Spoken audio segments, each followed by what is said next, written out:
Glória a Deus. Lucas capítulo 15. Vamos ler, irmãos, a partir do versículo 11. A parábola do filho pródigo.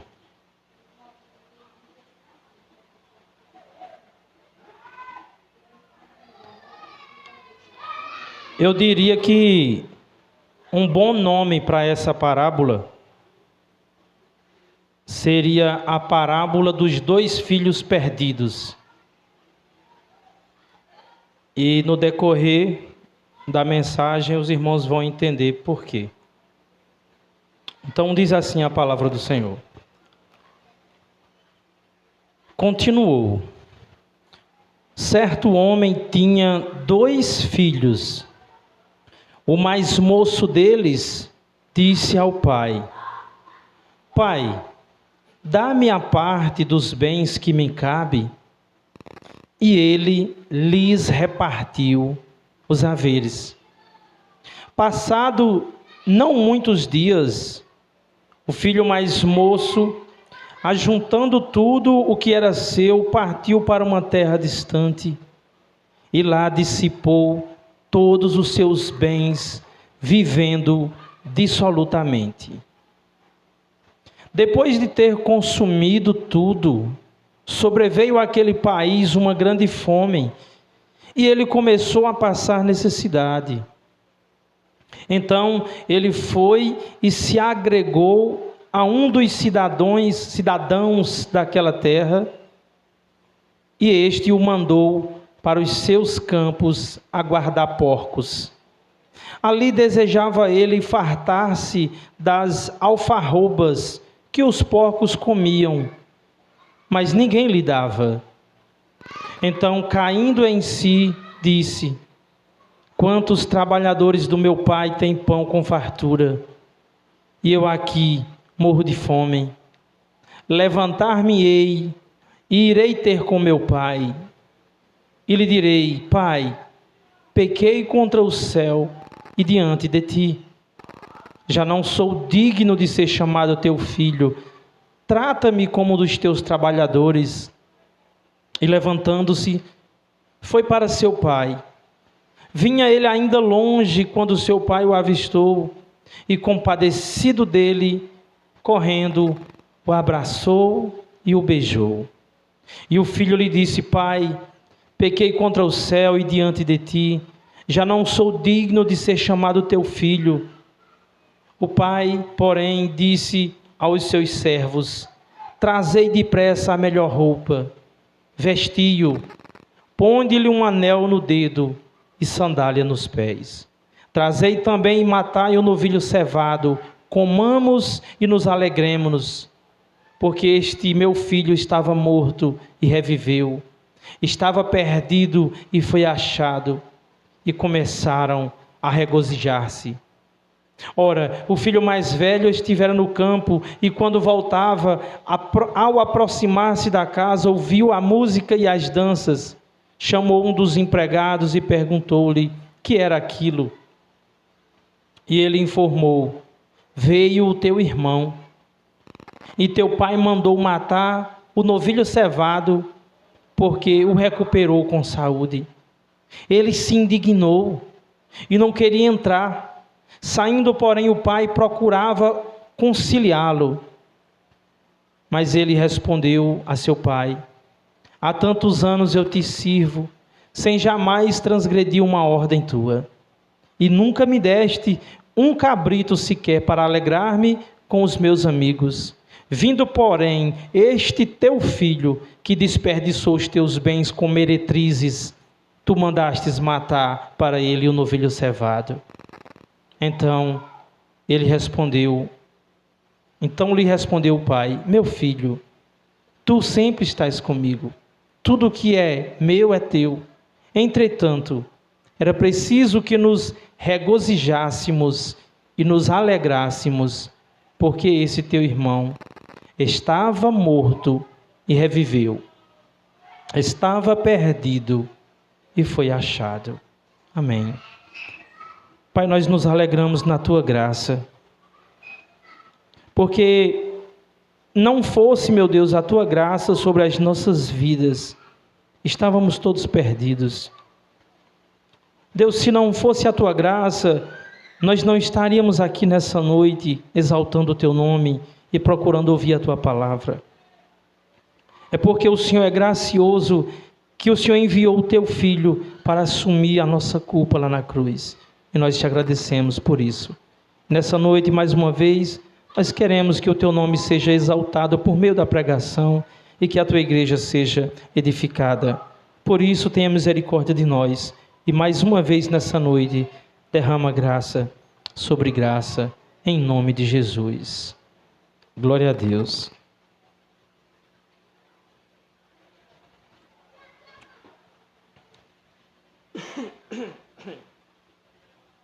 Irmãos, nessa noite, nós nos deparamos com uma das parábolas mais conhecidas de Jesus. A parábola mais pregada em todo o tempo. E ao mesmo tempo, uma das parábolas mais mal compreendida. Porque quando muitos cristãos leem essa palavra, muitos enxergam apenas como a história de um jovem rebelde que voltou para casa. E só. Muitos leem a parábola, mas não passa na sua mente, não passa de uma história bonita, uma história interessante de um filho que havia se tornado rebelde, mas que depois se arrependeu e voltou para casa. Então, existe algo muito maior aqui. Com essa parábola, Jesus está revelando o coração de Deus. O tema central nessa parábola, irmãos, é a graça de Deus na vida dos pecadores. A mesma graça que nos alcançou, que nos redimiu e que nos sustenta. Com essa parábola também Jesus está desmascarando o pecado humano em duas formas. Primeiro, a rebeldia escancarada. Segundo, a justiça própria disfarçada de piedade. Então, irmãos, essa parábola não é apenas sobre um filho perdido, mas é sobre dois filhos perdidos. Dois filhos perdidos, cada um de uma forma diferente. Um se afastou do pai por meio da libertinagem, querendo viver uma vida sem regras, querendo viver uma vida independente do pai. Aproveitar a vida, como se diz em nossos dias. O outro também estava perdido pela arrogância de achar que merecia algo do pai por sua obediência, seu serviço, seus esforços. Os dois estavam longe. Os dois estavam afastados do pai. Mesmo um estando dentro de casa, ele não demonstrava amor pelo pai. Os dois precisavam de graça. Jesus contou essa história para um público dividido.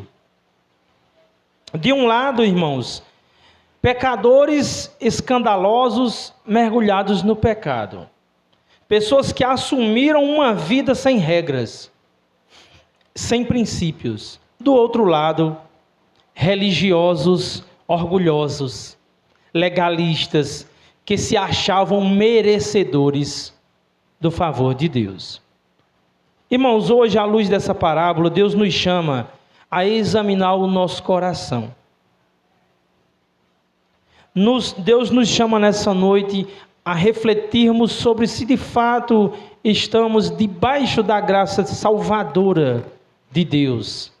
É interessante que no decorrer dessa mensagem, você medite no seu coração se você se parece com um desses filhos.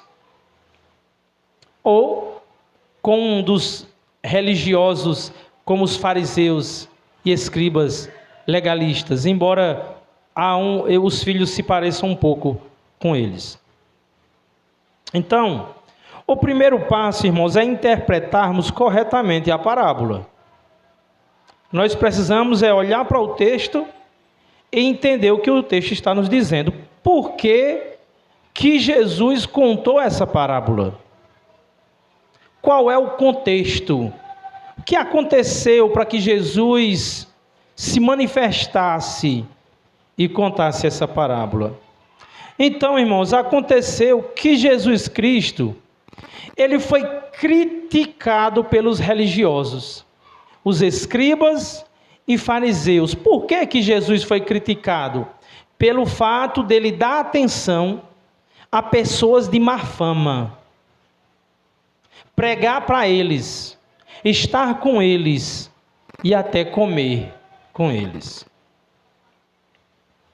O texto, para que a gente venha a entender de fato o contexto, é interessante que nós voltemos um pouco. Acompanhe comigo Lucas 15, a partir do versículo 1. Vai dizer o seguinte: aproximavam-se de Jesus todos os publicanos e pecadores para o ouvir. E murmuravam os fariseus e escribas, dizendo: este recebe pecadores e come com eles. Então, Jesus foi criticado, irmãos, por andar e comer com publicanos e pecadores. Jesus foi criticado porque gastava tempo, dava atenção a essas duas classes de pessoas, publicanos e pecadores.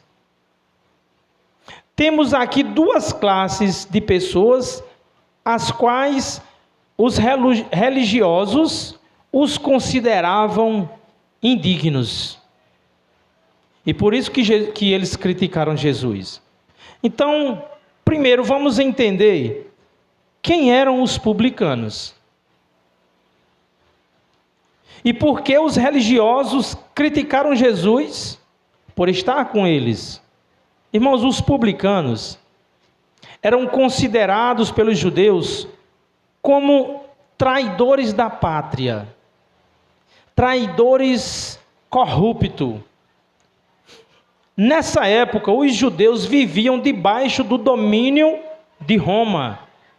Roma dominava o mundo, Roma dominava os judeus. E os publicanos eram cobradores de impostos.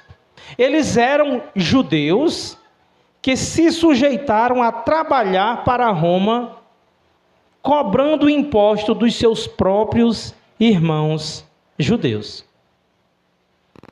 E os publicanos, eles exploravam seus irmãos.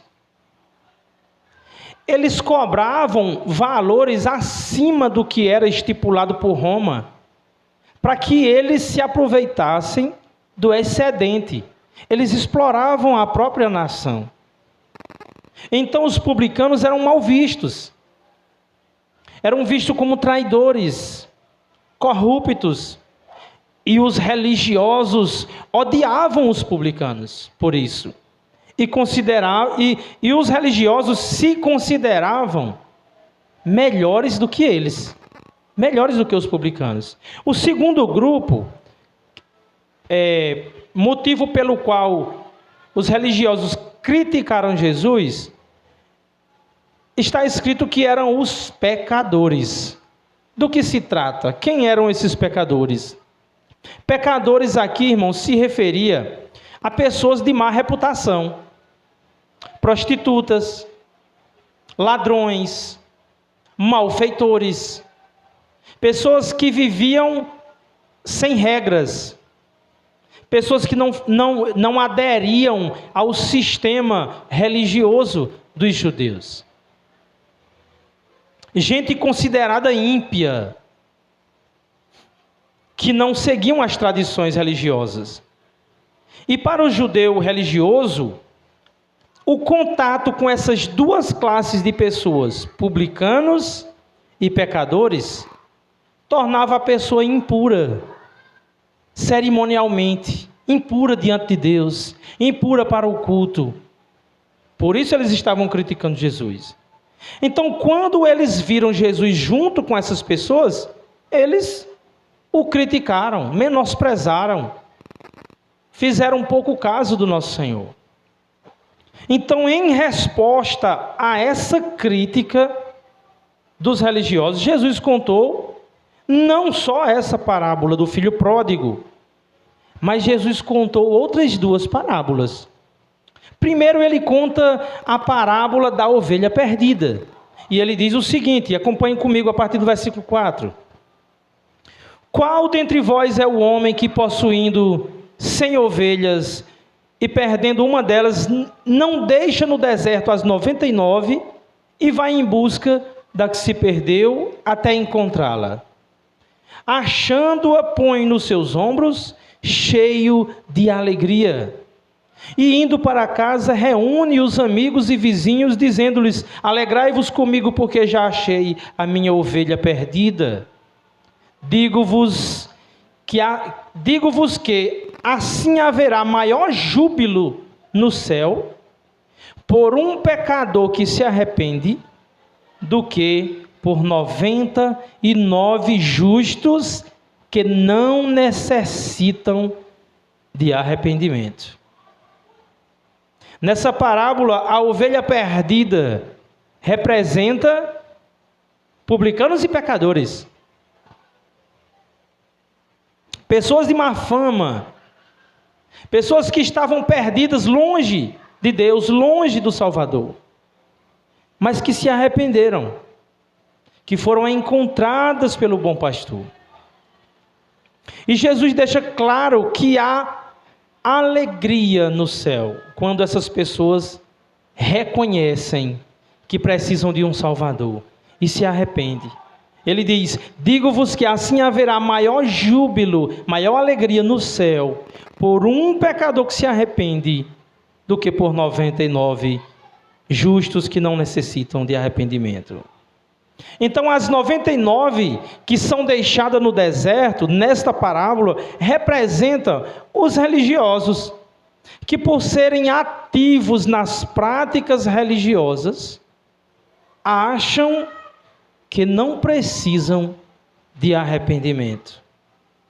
Os judeus eram assim, eles eram orgulhosos, eles não amavam a Deus, eles amavam serem vistos praticando coisas da religião. Eles se gabavam de serem descendentes de Abraão. Eles se sentiam melhor do que outras pessoas e eles consideravam, irmãos, que não precisavam de arrependimento.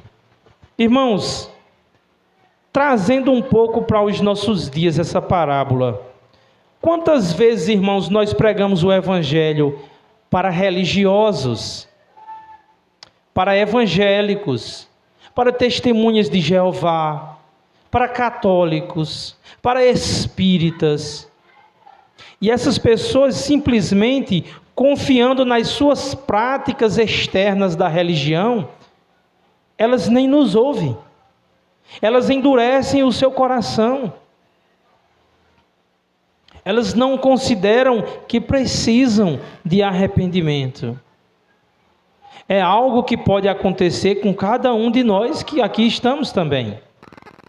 Quando nós, irmãos, esquecemos que somos salvos pela graça de Deus, e nós trabalhamos no que nós falamos popularmente na obra de Deus, pregamos o Evangelho, participamos dos cultos, cantamos louvores, lemos nossas Bíblias, e nós nos confiamos nas práticas da religião.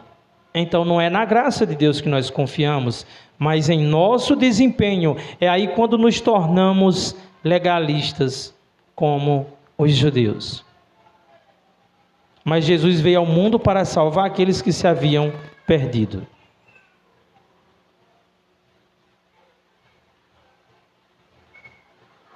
Em seguida, Jesus conta uma outra parábola. A parábola da dracma perdida.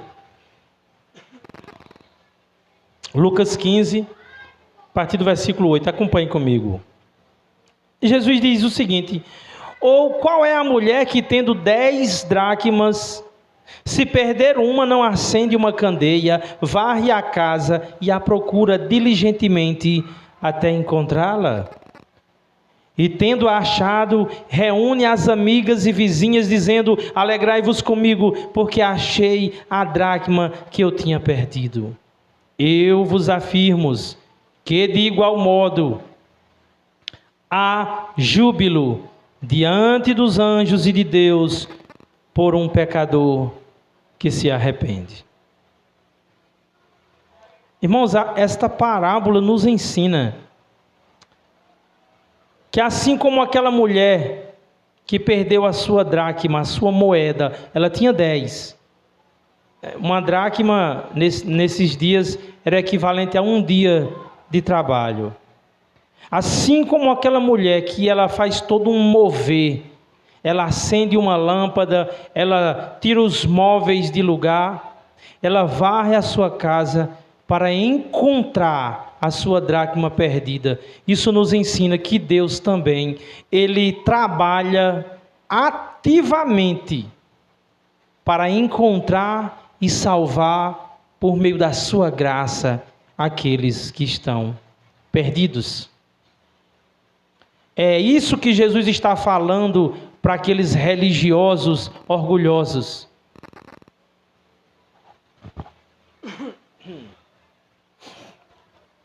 Irmãos, aqueles fariseus e escribas, eles eram escravos da religião. Eram orgulhosos por serem descendentes de Abraão. Eles confiavam na prática dos seus rituais e se gabavam. Eles gostavam de ser vistos. Eles gostavam quando as pessoas olhavam para as suas práticas e os consideravam piedosos.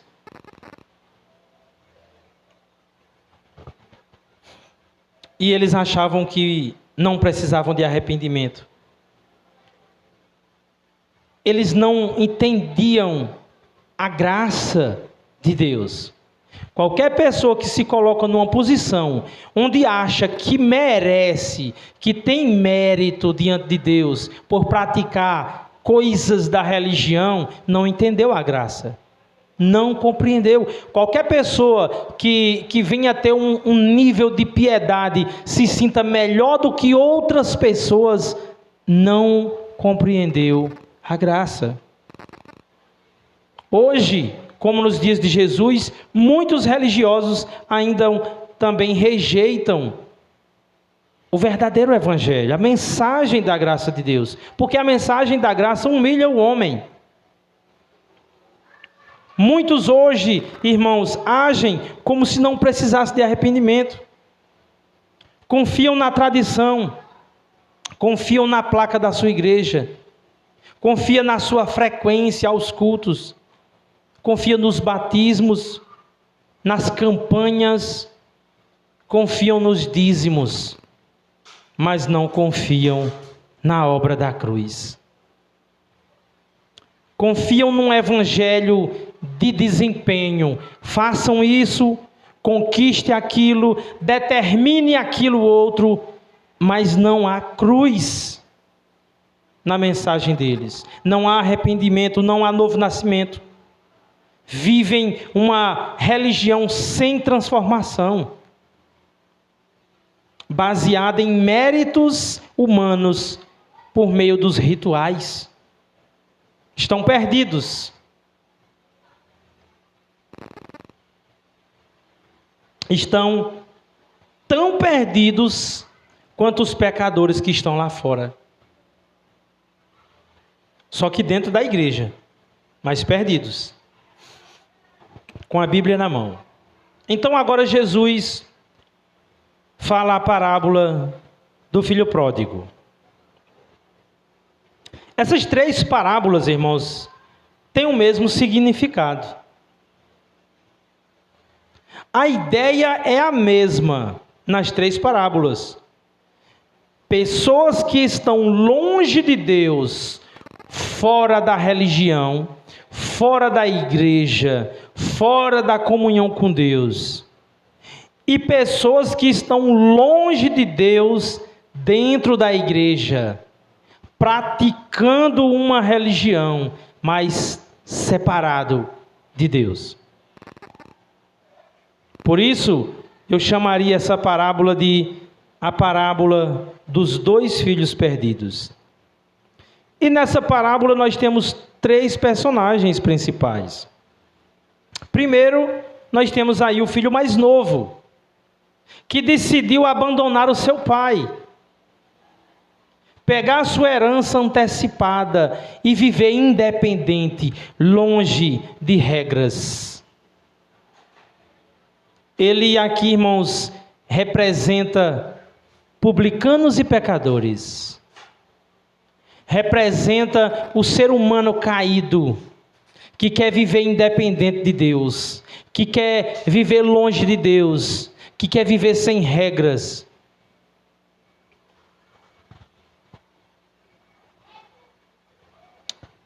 Esse filho mais novo representa o mundo e o seu desejo de viver a sua própria maneira, seguindo o seu próprio coração, independente, satisfazendo a vontade dos pensamentos. Esse mundo, irmãos, que cada dia mais relativiza o pecado. O sexo fora do casamento, as drogas, o adultério, a corrupção, e querem viver sem regras. O segundo filho, o mais velho, ele ficou com o pai. Ele trabalhava para o pai, mas não tinha nenhum prazer no pai. Ele obedecia para se sentir orgulhoso de si mesmo. Este representa os religiosos. Hoje muitas pessoas estão na igreja, mas vivem como o filho mais velho, irmãos. Fazem tudo o que é externo, tudo o que é aparente, tudo o que os homens possam ver, mas o coração longe de Deus. Confiam nas suas obras, no tempo de igreja, na placa da igreja, na forma como se veste, mas não amam a Deus. Por fim, nós temos o terceiro personagem aqui, que é o pai. O pai aqui, irmãos, representa Deus. O pai representa Deus cheio de graça, cheio de amor e de misericórdia, que está de braços abertos para receber todos aqueles que vão a Cristo, arrependido do seu pecado. Voltamos então, vamos dar atenção aqui para o filho mais novo. Irmãos, o filho mais novo, ele disse, no verso 12, Pai, dá-me a parte dos bens que me cabe. Dá-me, me dá, Pai, a parte que é minha, que eu mereço, que me pertence. E o pedido do filho, irmãos, é um insulto ao seu pai. É um pedido ofensivo. Era como dizer ao pai: eu prefiro a tua herança do que a tua presença. Eu prefiro aquilo que o Senhor tem para me dar do que ter comunhão contigo. Irmãos, herança se recebe após a morte do pai. Essa é a regra em várias culturas no mundo. Aqui o filho está antecipando no seu coração a morte do seu pai. Por isso, o tamanho da ofensa. Esse ato representa a rebelião do homem contra Deus. Irmãos, queremos as bênçãos de Deus, mas não o doador. Essa é a regra. É isso que faz o homem longe de Deus. Hoje em dia, nós sabemos que Deus vive na boca de todo mundo. O mundo não tem problema nenhum em falar sobre Deus, para lhes dar coisas, para lhes dar saúde, dinheiro, sucesso, proteção, mas não para ter um relacionamento de pai e filho. O relacionamento do mundo com Deus é apenas: Pai, dá-me, me dá. São pessoas que não vê problema nenhum em ir a Deus. Eles até chamam Deus de Pai, mas querem apenas os benefícios dessa paternidade. Minha casa, meu carro, meus projetos, meus negócios, minha saúde, mas a minha obediência amorosa, não. Eu quero o que o Senhor tem para me dar. É assim que o mundo enxerga Deus. É assim que muitas pessoas enxergam Deus dentro da igreja também. Então aquele filho mais novo recebeu aquilo que tanto queria, a sua herança, para ele gastar sem restrições, sem regras,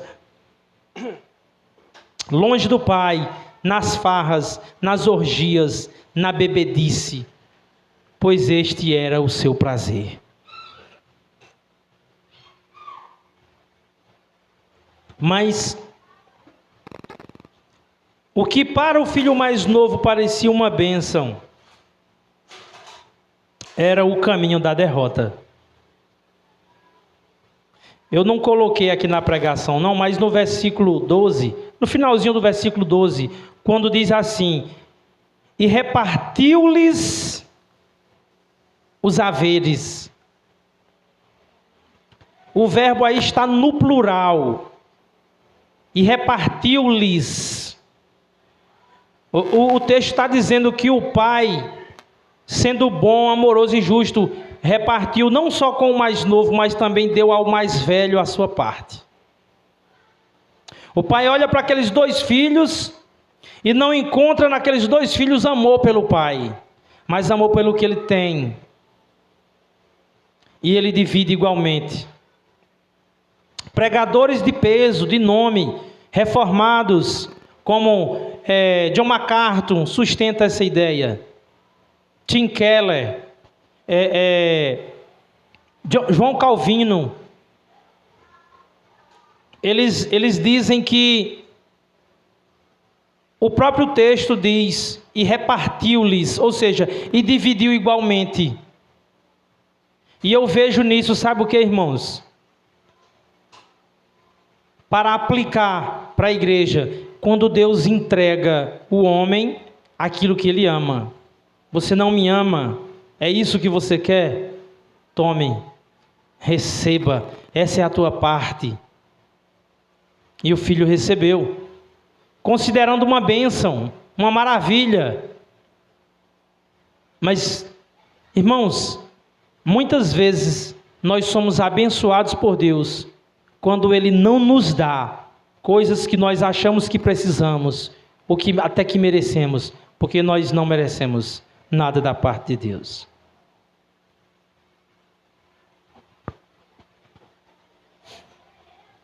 Aquele homem gastou tudo o que seu pai lhe deu, irmãos. Depois foi trabalhar de empregado, cuidando de porcos.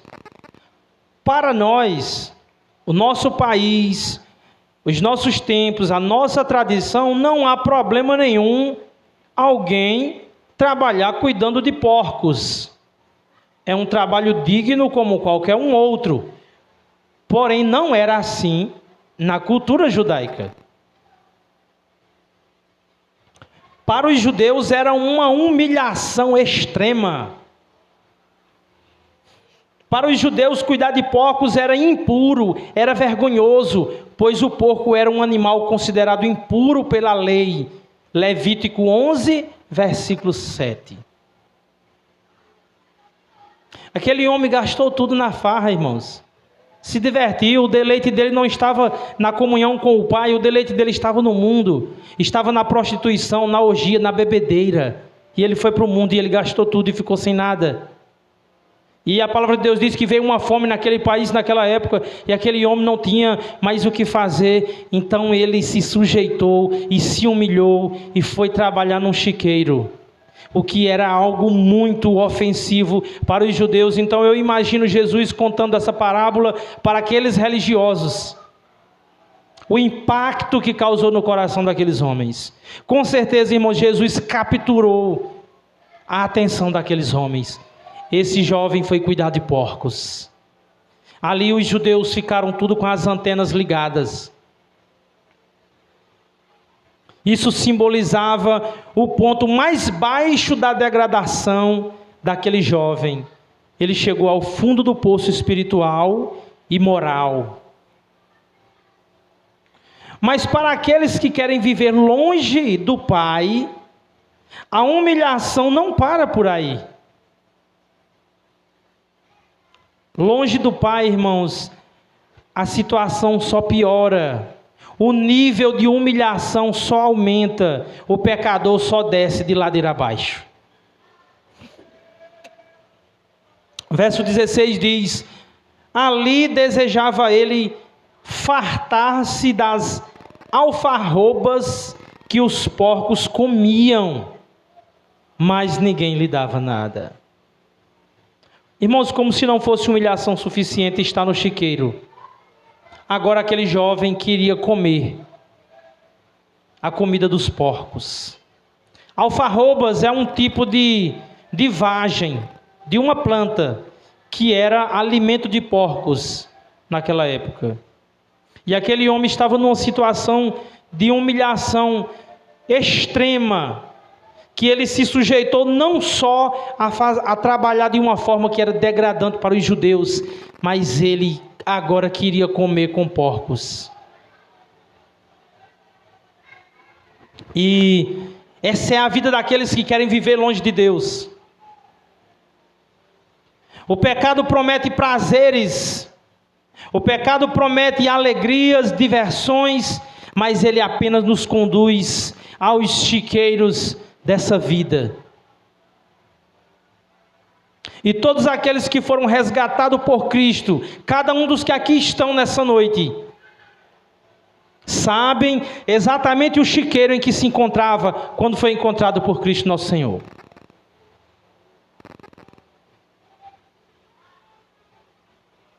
Cada um dos que aqui estão, se de fato entenderam a graça de Deus, vai reconhecer o chiqueiro, o lamaçal do pecado em que se encontrava quando ouviu o evangelho da graça do nosso Senhor Jesus Cristo.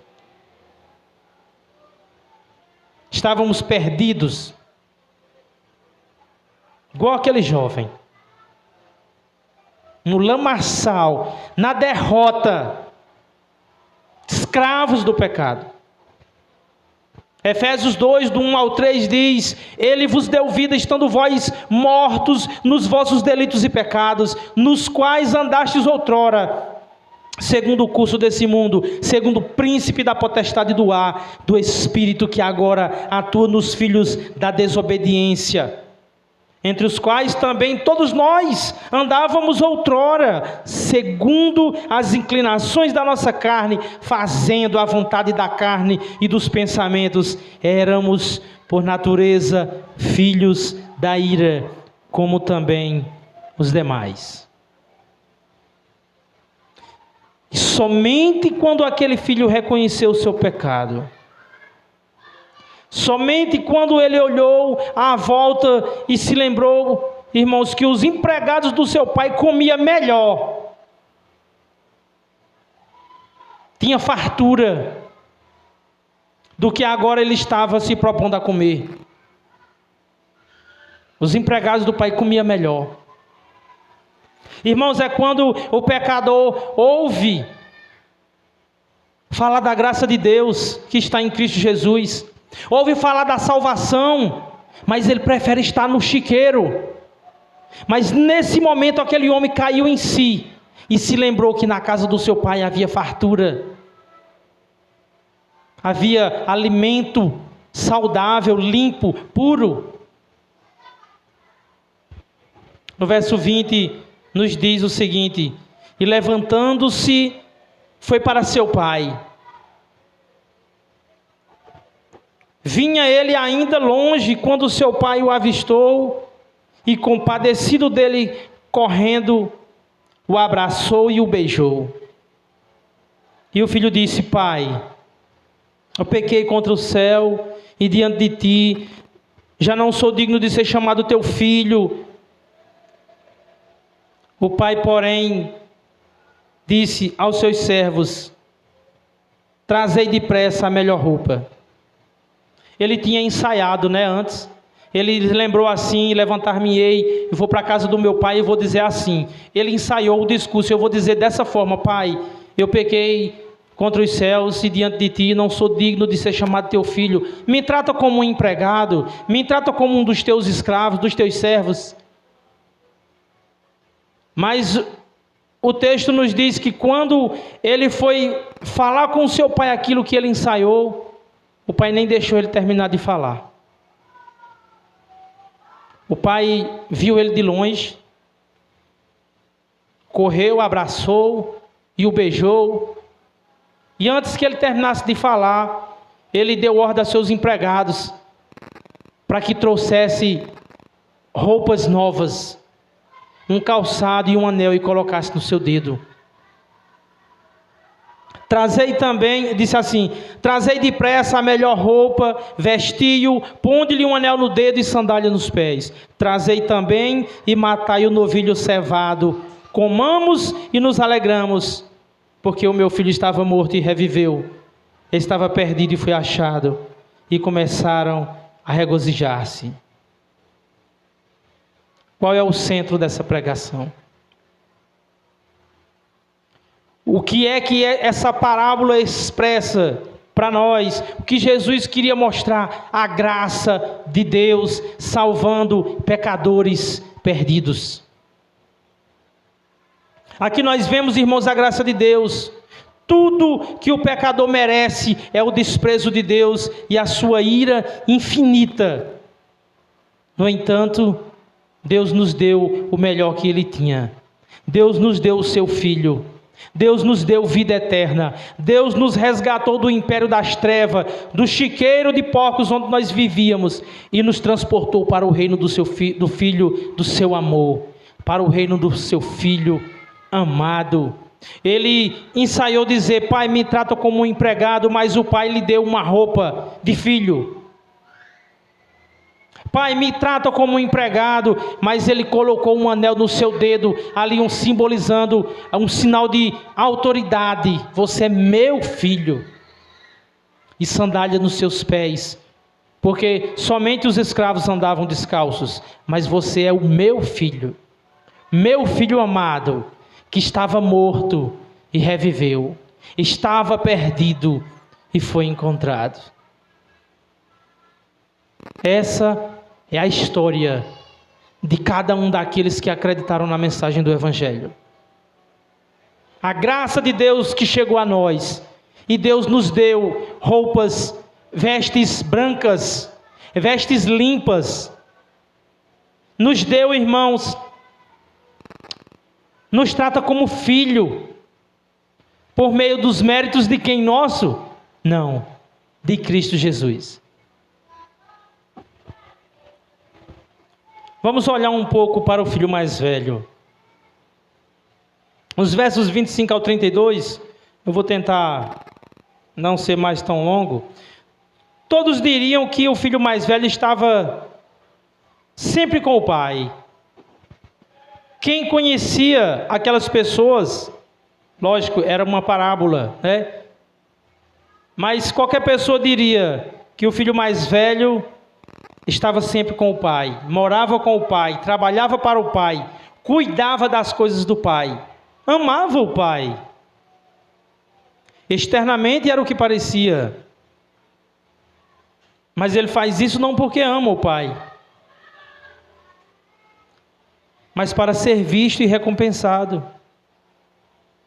Ele considera que a sua suposta obediência deixa o pai em dívida com ele.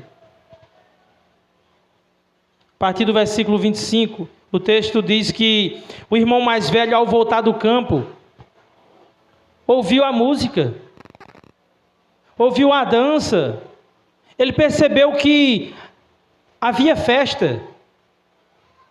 Ele pergunta a um dos empregados o que está acontecendo. E ao saber que o irmão tinha voltado e que o pai recebeu com festa e alegria, ele ficou tão indignado que não queria sequer entrar dentro de casa. O pai sai para fora e o chama, e ele responde, versículo 29, acompanhe: há tantos anos que te sirvo, sem jamais transgredir uma ordem tua, e nunca me deste um cabrito sequer para alegrarmos com os meus amigos. Vindo, porém, esse teu filho que desperdiçou os teus bens com meretrizes, tu mandastes matar a ele o novilho cevado, o novilho separado.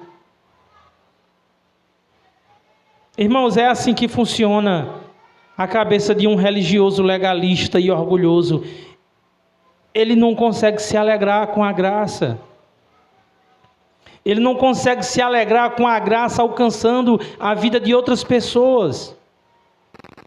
Ele considera Deus seu devedor. Ele considera que ele merece porque ele faz, porque ele obedece, porque ele pratica. Ele pensa que, portanto, servir será recompensado por merecimento. O religioso pensa que se alguém que não serve tanto quanto ele for abençoado, Deus está usando de injustiça. Dessa forma, aqueles que estão na igreja há muito tempo e mostram serviço ao reino de Deus pensam que Deus está obrigado a lhe abençoar em tudo. Mas Deus, irmãos, nunca deve nada a ninguém. Ao compreender a graça, devemos saber que Deus é o nosso credor e nós somos os seus devedores. Deus nunca fica em dívida conosco. Deus nunca nos deve nada. Nunca. Existe em nossos dias uma teologia mundana que tem influenciado a igreja. A teologia da recompensa. Essa teologia está muito presente em diversos contextos evangélicos, especialmente onde se prega a teologia da prosperidade. Mas também, de forma sutil, essa teologia afeta pessoas que ouvem o verdadeiro evangelho, que fazem parte de igrejas da tradição reformada. O que é essa teologia da recompensa? É a ideia de que Deus deve retribuir o nosso esforço com bênçãos materiais, com saúde, com sucesso, com paz familiar, prosperidade nos negócios, honra. Essa visão, irmãos, distorce o caráter da graça e transforma o relacionamento com Deus numa espécie de contrato religioso, onde eu faço, Deus me retribui. Eu trabalho, Deus me honra. Em resumo, se eu for fiel, Deus me recompensará de modo visível. Como é que essa teologia aparece hoje? Na teologia da prosperidade, como eu falei. Promessas do tipo: dê o dízimo, e Deus o recompensará 100 vezes mais. Se você fizer uma campanha de oração ou um jejum, Deus vai destravar suas bênçãos. Deus vai ficar obrigado a você. Isso é uma blasfêmia. Essa teologia aparece no legalismo reformado ou tradicional também. Muitos acreditam assim: se eu for santo, minha vida vai dar tudo certo. Nada de ruim vai acontecer comigo, porque todas as coisas contribuem para o bem daqueles que amam a Deus. Então as pessoas distorcem a palavra. Elas consideram que se elas servirem a Deus com vigor, com firmeza, Deus deve a elas, Deus deve bênçãos. Então, quando algo dá errado, aí a pessoa se sente injustiçada. Porque ela obedecia para que tudo desse certo na sua vida. Como não deu, Deus está sendo injusto. Ou então ela pensa: Deus me abandonou, Deus não está mais comigo porque as coisas não estão dando certo, meus negócios não prosperam, minha saúde não vai bem, Deus me abandonou, o meu casamento não está bem. Deus me abandonou. Porque a pessoa tem um senso de mérito próprio. Ela acredita que porque serve a ela não pode acontecer nada de ruim na sua vida. Essa é uma falsa teologia. Isso mostra que ela, no fundo, cria que Deus deveria recompensá-la por sua fidelidade. Essa teologia aparece nos momentos de crise. Quando os crentes veem o ímpio prosperando e o justo sofrendo, eles pensam: não é justo. Por que Deus não me abençoa? Se eu obedeço a Deus, se eu vou para os cultos, se eu dou o dízimo, se eu oferto na igreja, se eu vou para o evangelismo, por que Deus não cuidou dessa área da minha vida? Por que Deus não cuidou do meu casamento? Por que Deus permitiu que minha família fosse destruída? Por que Deus permitiu que eu ficasse desempregado? Porque a pessoa não entendeu a graça. Ela pensa que merece. Ela pensa que pode barganhar com Deus. Ela pensa que vai fazer para receber. Mas Romanos 11:35 diz: quem primeiro deu a ele? Quem foi que deu alguma coisa a Deus para que dele receba a recompensa? É uma pergunta retórica. Ninguém.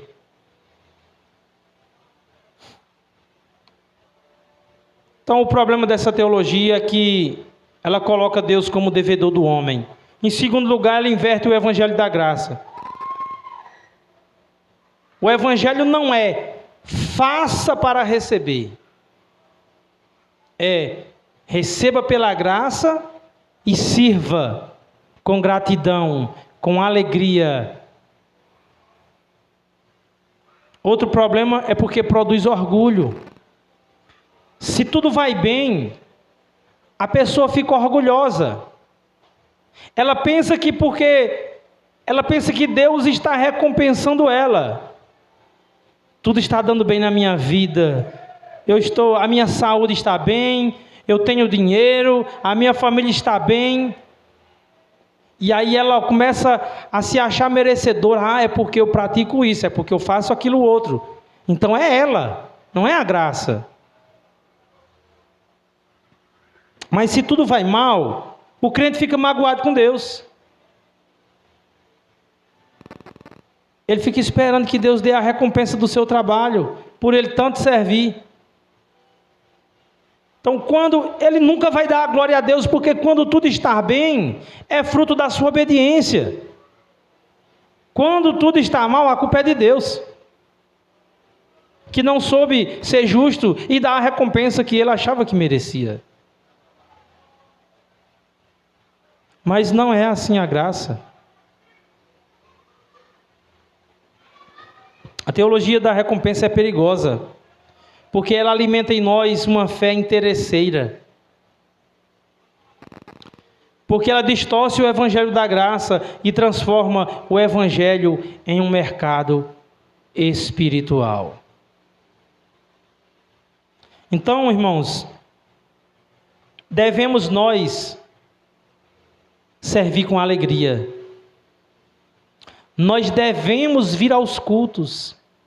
Nós devemos praticar as obras relativas à nossa religião, às nossas convicções, à nossa crença. Mas nós devemos fazer essas coisas em gratidão, porque o bom pastor nos escolheu, porque o bom pastor nos encontrou onde estávamos perdidos, porque Deus nos deu o seu melhor. Ele nos deu Cristo, Ele nos deu a vida eterna. Então nunca pense, quando você passar por problemas, seja eles na área financeira, familiar, da saúde, nunca pense que Deus tem a obrigação de lhe abençoar. Nós somos testemunhas de que Deus tem sido gracioso conosco, com cada um dos que aqui estão. Deus tem cuidado de nós, não porque Ele deva isso a nós, porque Ele é bom, porque Ele é gracioso. Mas nunca pense que Deus vai estar obrigado a lhe curar, a lhe dar dinheiro, um emprego, uma casa, melhorar os aspectos familiares, porque você é crente. É a graça de Deus. Nunca haja como aqueles religiosos que criticaram Jesus, porque a graça de Deus estava alcançando pecadores. Nunca se coloque numa posição onde você se sinta melhor do que os outros, porque você acha que tem um conhecimento ou uma piedade. Porque essas coisas não provêm da graça de Deus. Quem provou, quem foi alcançado pela graça, cresce em maturidade, em humildade, em amor, e vai desenvolver o fruto do Espírito.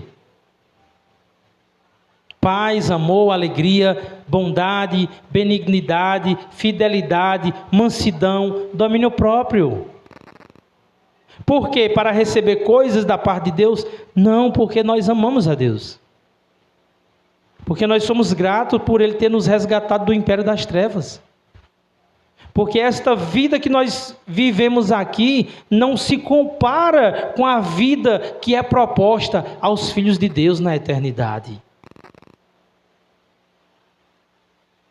Então, isso é a graça, irmãos. A graça que transforma. Então é muito fácil você ser um religioso e estar perdido. Fazer parte de uma denominação religiosa, praticar coisas da religião e achar que por isso merece. Que não precisa de arrependimento todos os dias. Eu já sou crente. Porque a graça que salva também transforma. Amém? Glória a Deus. Pai, eu quero te agradecer por essa noite. Agradeço ao Senhor pela vida que o Senhor nos deu. Agradeço, Senhor, porque um dia nós estávamos como aquele homem, num chiqueiro. Senhor, nós estávamos em busca de nos alimentar das alfarrobas desse mundo e enxergando elas como coisas maravilhosas. Éramos escravos do pecado, estávamos perdidos, os nossos olhos não contemplavam a Tua beleza na face de Cristo. Nós éramos amantes de nós mesmos. Mas um dia, a Tua palavra nos alcançou. Nós passamos a enxergar esse mundo e esta vida com as lentes do Evangelho. E nós entendemos que, Infinitamente maior e melhor é o teu reino, a tua justiça, a tua bondade, a tua graça, o teu Filho, a tua salvação e a vida eterna. Nós te agradecemos por isso, porque se a tua graça não tivesse nos alcançado, Deus, nós estaríamos agora nos lameando no lamaçal do pecado, nos chiqueiros deste mundo. Mas o Senhor foi tão bondoso e tão gracioso que não permitiu isso. O Senhor nos encontrou sujos, com as roupas esfarrapadas e descalços, como mendigos, indignos. E o Senhor não teve preconceitos humanos. O Senhor olhou para nós e viu em nós, nos viu como filhos por meio da obra do teu Filho. Obrigado por isso. Obrigado por tua graça. Consola, Senhor, o teu povo, fortalece aqueles que estão passando por dificuldades. Derrama graça sobre graça em nossas vidas. Nos torne mais humildes. Nos torne mais obedientes por te amar e não para receber coisas. Faça de nós o teu povo verdadeiramente em Cristo Jesus. Amém. Glória a Deus. Irmã Luciana.